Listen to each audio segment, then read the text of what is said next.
In June of 1969, 6-year-old Dennis Martin accompanied his family on a camping trip to the Great Smoky Mountains National Park, a mountain range rising along the Tennessee-North Carolina border in the southeastern United States. The name Great Smoky Mountains comes from the natural fog that often hangs over the range, appearing as large smoke plumes from a distance. Interestingly, this fog is caused by chemicals emitted from the local flora, chemicals that have a high vapor pressure and easily form vapors at normal temperature and pressures. Yet even having heard the scientific explanation behind the phenomenon, seeing all that fog clinging to the hilltops is a very eerie sight indeed. Hailing from nearby Knoxville, Tennessee, the Martin family had a long-running tradition of celebrating Father's Day by taking camping trips to the Great Smoky Mountains. In 1969 would mark young Dennis's first trip into the woods, in the company of his father, older brother, and grandpa. The group drove out to Cades Cove, an isolated valley located in the Tennessee section of the park, then hiked out towards Russell Field, where they set up camping and began preparing for their first night under the stars. The following morning, they set off for a place known as Spencefield, a picturesque highland meadow and popular camping spot, which was bisected by the rolling hills and jagged mountain peaks of the Appalachian Trail. When the group arrived at Spencefield, Dennis and his older brother set off to explore the campsite, and reportedly talked to many of the other campers who had pitched their tents nearby. This is how they got talking to a ragtag group made up of other campers' children who made fast friends with the Martin boys. Dennis' father was pleased to see his son getting along so well with the other kids, and having his sons occupied meant the adults could get on with the important task of assembling their 4-man tent. Once the task was completed, Dennis was still playing with a group of other kids, and his father says he watched as the group gleefully took up hiding positions from which to playfully ambush a group of approaching adults. When the grown-ups entered the kids' make-believe kill zone, they all jumped out, growling and roaring like wild animals as they set upon their laughing parents. All but one. All but little Dennis. His father watched with growing concern as the seconds ticked by, and Dennis had yet to emerge from his hiding spot. Eventually he couldn't bear it anymore, and after rising from his camping chair, Dennis's father marched off the spot where he had last seen his 6-year-old son and began calling out his name. But what started out as stern fatherly commands soon degenerated into terrified pleas, and as he continued to call out in desperation, the other families began to realize that something was terribly wrong. Once Dennis's grandpa knew he was missing, he set the group into action, sending one group 2 miles up the Appalachian Trail with his son, while he led another group back towards the Cades Cove Ranger Station, arriving there around 8:30 p.m. that night. Thus began an extensive, well-publicized search and rescue operation, in which National Park Service personnel was supplemented by National Guard soldiers and even a unit of Green Berets. At the peak of the search operation, more than 1,400 people were operating in the few square miles around Spencefield, but not a single one found anything that could lead them to the missing boy. However, in the aftermath of the operation, the search efforts drew a great deal of criticism from search and rescue experts far and wide, who said the large number of personnel involved potentially obscuring tracks in ground that was already difficult to track overdue to heavy rain. Shockingly, a shoe print belonging to that of a child was actually found at one point, but the track was dismissed as belonging to one of the Boy Scouts that was helping with the search. Later, however, investigators kicked themselves when they found that the tracks were determined to have come from a child who was missing one shoe, which disappeared on the banks of a stream. Some suggesting it was possible that the tracks belonged to Martin, and this theory was supported when a discarded child-sized shoe and sock were found just 3 days later. Although search and rescue personnel continued their search for more than 2 weeks, scouring the hillsides night and day in continual shifts, no further clues to Martin's whereabouts were ever found. The Martin family was so understandably desperate for answers that they offered a $5,000 reward for any information that would reunite them with their beloved Dennis. This got the attention of a handful of so-called psychics, who some might argue sought to exploit the Martin family's grief and maybe cashing in if they guessed the right area of the Smokies to search. Surprisingly, none of these psychics ever proved to be of any help. Many years later, in 1985, a man who had apparently been illegally collecting American ginseng in the park claimed to have come across the skeletal remains of a child while exploring the woods. The man said he should have reported the find, but was terrified of being prosecuted for his prohibited herbal hobby. Not only that, but he was also unable to point investigators in the direction of the site he'd found the bones in the first place. There have been many theories that have attempted to explain what happened to young Dennis Martin that day. Most detectives, both amateur and professional, believe that Dennis became disoriented whilst looking for a hiding place, maybe even forgetting his way back to camp when he emerged from it. Either way, Dennis then strayed further from the camp and could easily have fallen down one of the many steep slopes and ravines that dotted the area surrounding Spencefield. However, Dennis was wearing a bright red t-shirt when he went missing, not something that would be easy for search and rescue teams to miss. Dennis would have to be completely covered in foliage to remain undetected with that color of shirt, and despite it being feasible due to his small size, the likelihood of that is extremely low. Others are quick to remind us of the presence of black bears in the area, as well as copperhead vipers and feral pigs, all of which would have posed a considerable threat to 6-year-old Martin. Park rangers told investigating police that an underweight bear had been caught in a boar trap in the Spencefield area just 2 weeks earlier. Although the bear was released safely, the incident suggested that it may have been struggling to find enough food, prompting to turn to a less familiar source of food. Yet, however tragic and brutal the aforementioned theories are, Dennis's father believes something considerably more sinister. Based on the eyewitness account of one Harold Key, who says he heard a loud scream on the very same afternoon that Dennis disappeared, Dennis's dad firmly believed that his son was kidnapped by an opportunistic predator. Shortly after he heard the scream, Harold Key claimed to have seen a disheveled, bearded man with wild, unkempt hair fleeing through the woods in an apparent bid to remain undetected by the nearby campers. Harold's family went on to explain that they saw a flash of red on the figure's shoulders, which some believe was actually Dennis himself, slung over the shoulder of this mysterious figure as they carried him away. Harold later speculated that the man may have been a moonshiner, explaining his reluctance to be seen. Despite the report, FBI investigators ultimately dismissed it, saying that as much as Harold meant well, his account was frankly unreliable as his timeline of events were off. But one retired park ranger lamented the failure to properly follow up either the footprints or the sighting of the rough-looking man, arguing that as the location of the sighting was downhill from where Dennis disappeared, it was possible to cover that distance in the time frame, even carrying a child, but that the individual in question would have some impressive strength, stealth, and endurance.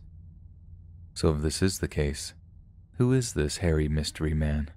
This bearded vagrant who was apparently capable of such an impressive physical feat, even if it was in the context of the despicable abduction of a child.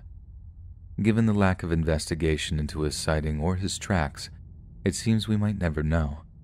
But even if we did get to the bottom of the mystery of a man living in the Appalachian Mountains with a penchant for kidnapping children, I don't think the answers would bring us any solace. Maybe the closure would be worth it, especially for the family, but nightmares can be a high price to pay, and wondering what happened to young Dennis Martin can give even the most hardened true crime reader some very sleepless nights.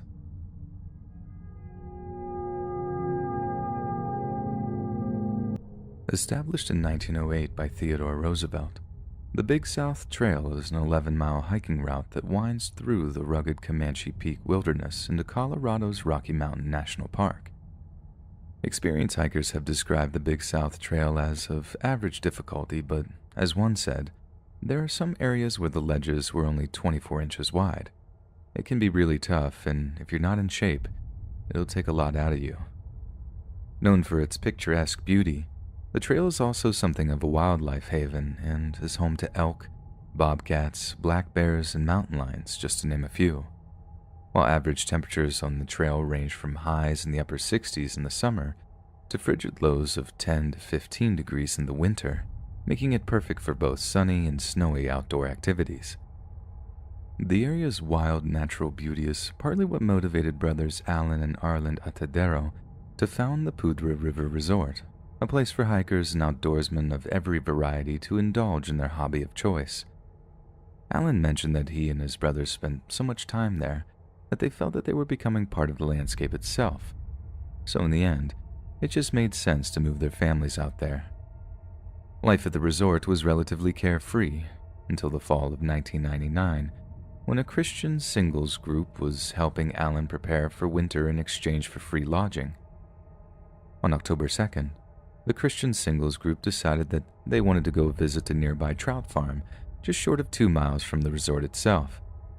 Alan knew several of the singles group well, and since his 6-year-old daughter Jocelyn wanted to join them, Alan knew that there was no way that he could give her permission without her 3-year-old brother Jared wanting to tag along.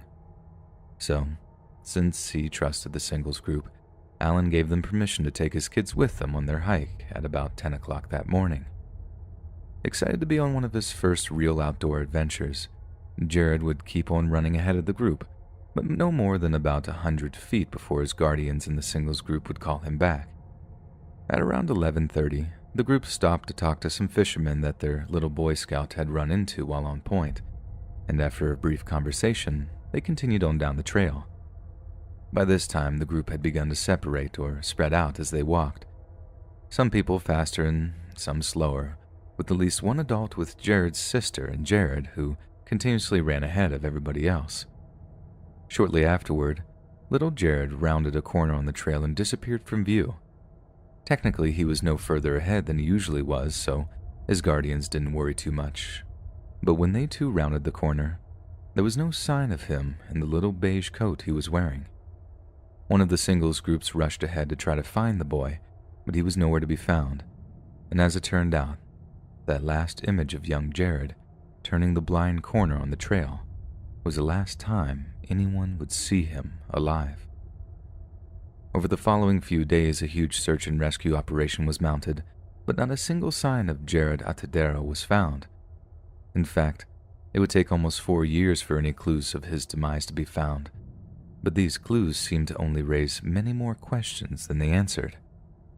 After searching for approximately an hour, a few members of the hiking group rushed back to the Poudre River Resort to give Alan the bad news that his 3-year-old son was lost in the woods. In a panic, Alan immediately drives out to meet the rest of the group, helping them continue to search for another hour or so. It is during this time that some of the 11-person hiking party say that they heard some kind of high-pitched scream, including Alan's 6-year-old daughter, Jocelyn. I asked her what kind of scream it was, like somebody getting attacked or somebody playing with someone, Alan later said. She said it sounded like a playful scream, as if someone was going up to tag him. Since it seemed like Jared was within earshot, the group continued to search intensively for him, but no matter how hard they tried, they just couldn't locate their lost toddler. So just before 4 o'clock that afternoon, Alan rushed back to the resort to call 911. Less than 30 minutes later, Larimer County Emergency Service Specialist Bill Nelson receives an emergency pager alert, informing them that a child had gone missing on the Big South Trail. In turn, Bill contacts his search and rescue manager, who immediately musters multiple SAR teams to prepare for a large but delicate operation. Within 2 hours of the original 911 call being made, search and rescue personnel had boots on the ground at the lower Big South trailhead, with a total of 65 people involved in the search for Jared. An hour and a half into their search, rescue personnel had scoured the majority of the trail and still hadn't located Jared. As a result, the area of operations was vastly expanded, with reinforcements including Air Force helicopters due to arrive the following morning. At 7 a.m. on October 2nd of 1999, a Cheyenne-based UH-1N Huey helicopter made its first pass over the Big South Trail and remained the search and rescue team's eye in the sky until late in the morning. After returning to Fort Collins Loveland Municipal Airport to refuel, the helicopter arrived back in the search area at around 3:30 that afternoon. However, during its second patrol over the trail, the helicopter struggled with the mountain conditions and stalled out, plummeting more than 100 feet before smashing through the pine canopy near the trailhead. Aboard the Huey were 4 USAF servicemen, but also a representative of the Larimer County Search and Rescue Team named Mark Sheets. When it crashed, Mark was the only passenger who was not securely in a seat, as he was on the floor with the door open. He said that when he saw the rotors hit the top of the trees and pieces of helicopters sprayed into the forest, he rushed to close the door, but a severed tree limb found its way into the hold and struck the Air Force doctor on board squarely in the face, fracturing the doctor's eye socket and causing blood to pour from an open wound. By some stroke of good luck, the Air Force crew was able to escape from the helicopter's wreckage, but Mark Sheets had been completely knocked out cold and was still trapped in the mass of crumbled metal that was still in danger of exploding. Nearby search and rescue members ran to the downed helicopter, smashed in a window, and managed to pull the unconscious Sheets out before he could come to any more harm. But he had still received a severe concussion and a 13-inch L-shaped gash that left his femur exposed. Mark had also suffered 3 broken vertebrae in his lower back and a broken shoulder, possibly from being pulled from the wreckage so violently. The helicopter crash most definitely set the search back a great deal, but thankfully, all survived, and the search efforts continued into their 3rd day. Day 3 saw the arrival of specially trained police diving teams who explored the deep pools of the nearby Poudre River. Another helicopter was dispatched to aid the search, but encountered swirling winds that required full power to prevent crashing. This burned through the chopper's fuel supplies in no time, and it was soon forced to return to Fort Collins Air Force Base. Over the next 3 days, well-meaning but ill-equipped volunteers started hounding the Larimer County Sheriff's Office and Larimer County Search and Rescue to allow them to help. 3-year-old Jared had been missing for almost a week at that point, and time was running out to find him safely. They approved, and soon the number of search and rescue personnel had swelled to over 200 and included a dozen dog teams, professional trackers, a dive team, and a search plane. But even with all those bodies and assets, the search and rescue operation was a complete and utter failure, as not a single usable clue to Jared's whereabouts are found. Consequently, officials are forced to notify the Atadero family that the search for Jared had been suspended. Larimer County Undersheriff Bill Nelson hastily convened a press conference. In it, he told the gathered journalists, "We worked for 8 solid days to begin with, and that was 24 hours a day for 8 days. We did some night searching. It was limited to a certain extent, but we did always have people out in the field to make noise, so if somebody was out there now, Jared would have heard it. He would have maybe responded." Jane Shmievsky, a member of the Larimer County Search and Rescue Canine Unit, said that the search was one of the most intense she'd ever taken part of. She'd never been involved in the search for a child before, and although it was to be expected, she was astounded at the level of media coverage. "It became a real nationwide episode," she said. "So that put a lot of stress on us, and a lot of stress on the dogs." County Sheriff Justin Smith was just a lowly sergeant back in 1999 when Jared went missing. He said the helicopter crash was an extremely stressful event, which most definitely had a negative effect at a crucial period of the search, and that the intense media interest only exacerbated the situation. It's worth noting that this all took place right around the time that the grand jury of the Jean-Benet Ramsey case was due to hand down indictments, so the concept of children coming to harm loomed large in the national zeitgeist. Naturally, the media flocked to sate the public's appetite for answers, and at one point, 17 TV satellite trucks lined Colorado's Highway 14, and the area swarmed with reporters and camera crews, sporting fur coats to protect them from the bitter Colorado cold.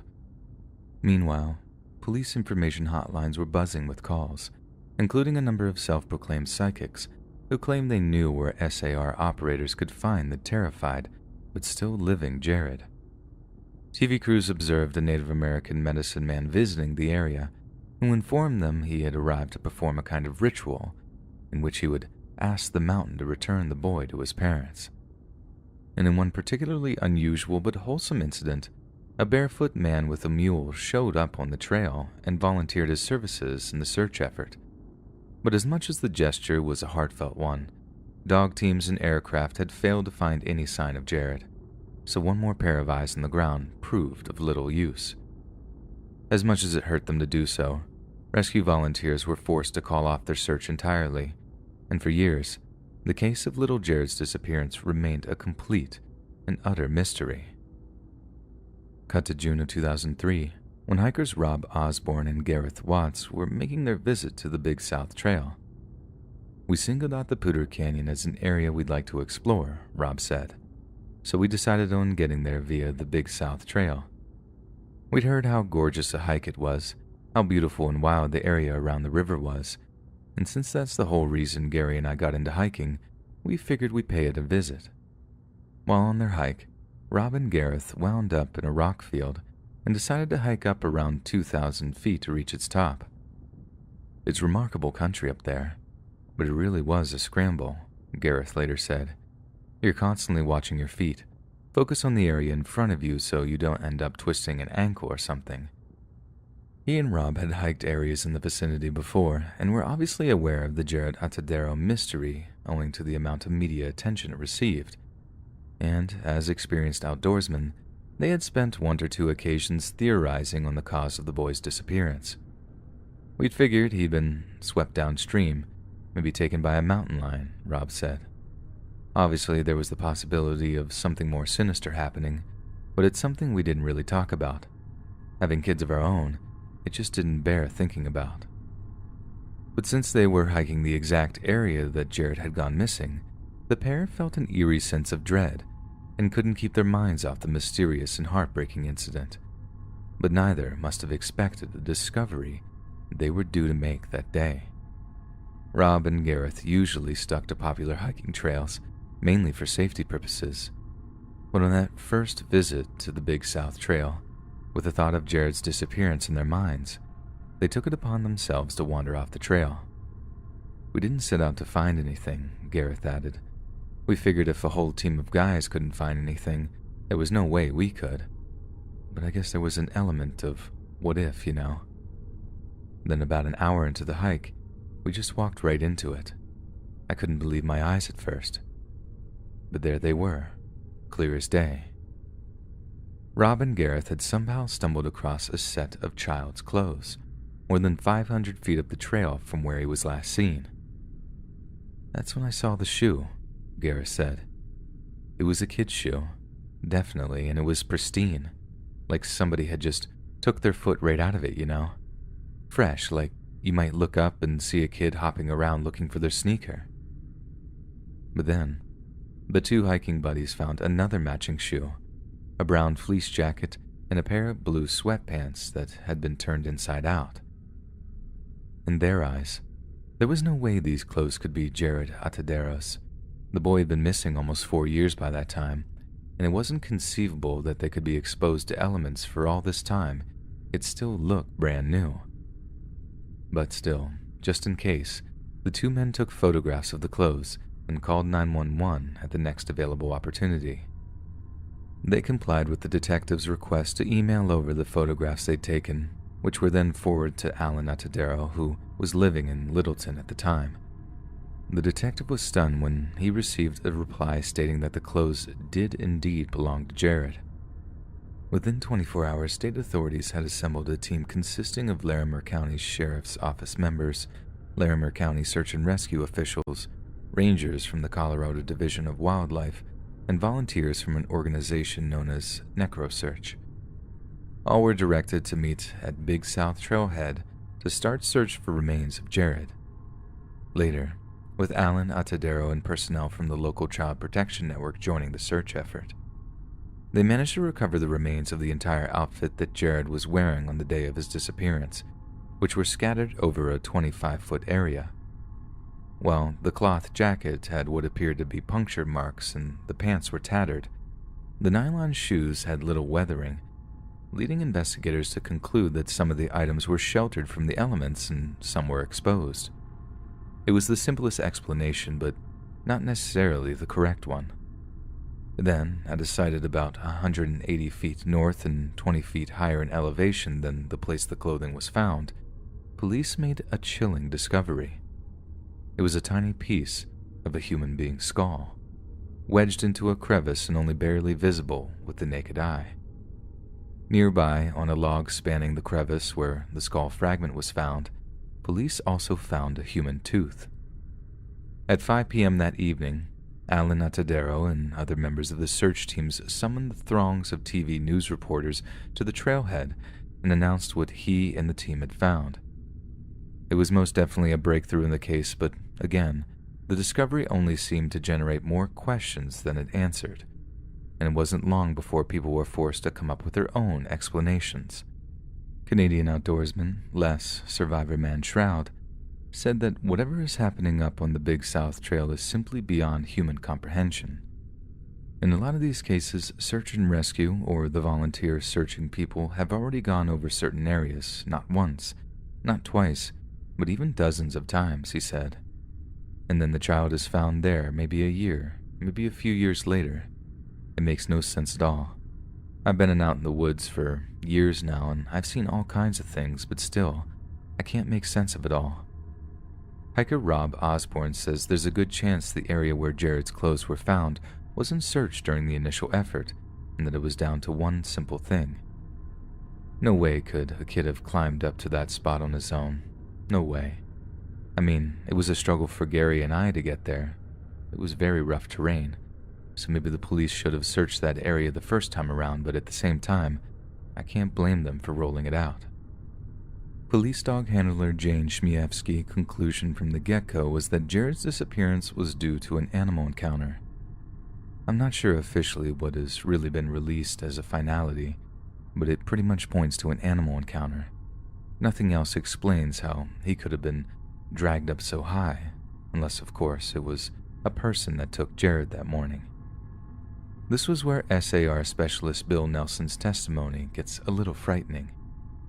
If a big cat actually took him, which is what I believe happened, it would have taken him someplace and buried him, he said. With all the activity that was going on, we probably scared it away, then it would have come back later to dig up its meal. That's why no one found nothing. The kid was underground the whole time. But then surely volunteers or police would have noticed some disturbed earth somewhere, and Jared's clothing must have showed some signs of animal attack. It's inconsistencies like those that make Alan Atadero think something else is to blame for his son's disappearance. I hear constantly about a mountain lion, he said, but when they tested Jared's clothes, there was no mountain lion hairs, no DNA, no blood, nothing on his clothes. If a mountain lion would have attacked him, they would have gone for the stomach area. His jacket would have been in threads, but his jacket was fine. I've talked to wildlife experts about this, Alan said, quick to reassure those who will listen. Jared's jacket would not have survived a mountain lion attack. His shoes that were found up in the mountain, as told by investigators, do not look like they were in the wilderness for years. I don't believe it. I just don't believe it. Alan also notes that the other thing interesting about the discovery of Jared's almost spotless shoes is that they would most definitely have been scuffed up if he had been dragged up the side of the mountain, a la mountain lion attack. His pants were found in good condition with only minor damage from rodents and birds using threads for nesting materials. A large predator would have had to tear through the small boy's clothing in order to feed, yet there's no signs that that was the case. One of the reports that Alan Atadero read says that the reason why that forensic examiners didn't find any DNA or blood on Jared's clothing is because either he or something removed his clothes before he was attacked. We can only imagine how horrified his father would have been reading that. That was the very last thing he wanted to hear. The report goes on to say that because there were so many hikers coming up, the mountain lion that took Alan's son then absconded with his body 500 feet up the side of the cliff. Yet the question remains, if something took Jared's clothing off before he was attacked, why was it then found around 500 feet up the mountainside? His pants were found inside out, a clear indication that they had been pulled off in a hurry and not by anything that had claws or teeth. And as we've said, it's little details like this that cause Alan and his family to believe that someone out there knows a little more about the case than they're comfortable sharing.